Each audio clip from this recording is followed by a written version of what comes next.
ជីវិតឆ្ងាយស្រុកឆ្ងាយផ្ទះបេះដូ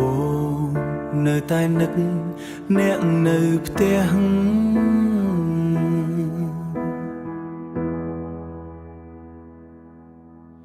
ថ្ងៃរះលើដីស្រុកគេ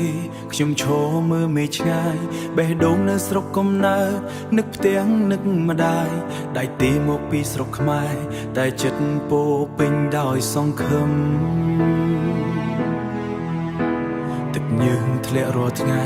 ដើម្បីគ្រួសារខ្ញុំរស់ស្រួលពេលយប់មើលផ្កាយលើមេឃ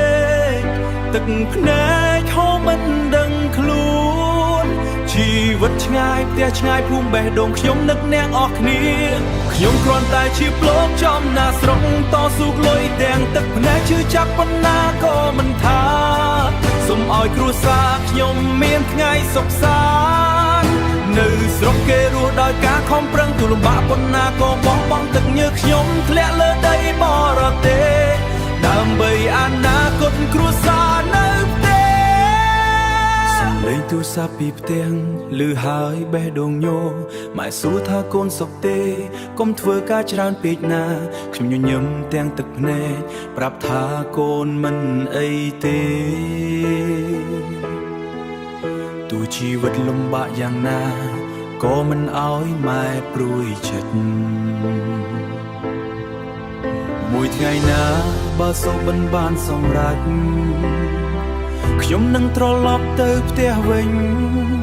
យកស្នាមញើសទាំងអស់នេះបំលែងជាសេចក្តីសុខឲ្យគ្រួសារខ្ញុំគ្រាន់តែជាប្លុកចំណាស្រុកតស៊ូរកលុយទាំងទឹកភ្នែកទោះឆ្ងាយស្រុកឆ្ងាយផ្ទះយ៉ាងណា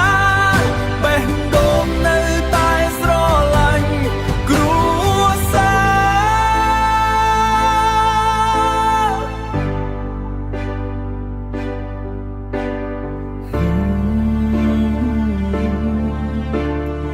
រពោពេញដោយការត្រស៊ូនឹងទឹកភ្នែ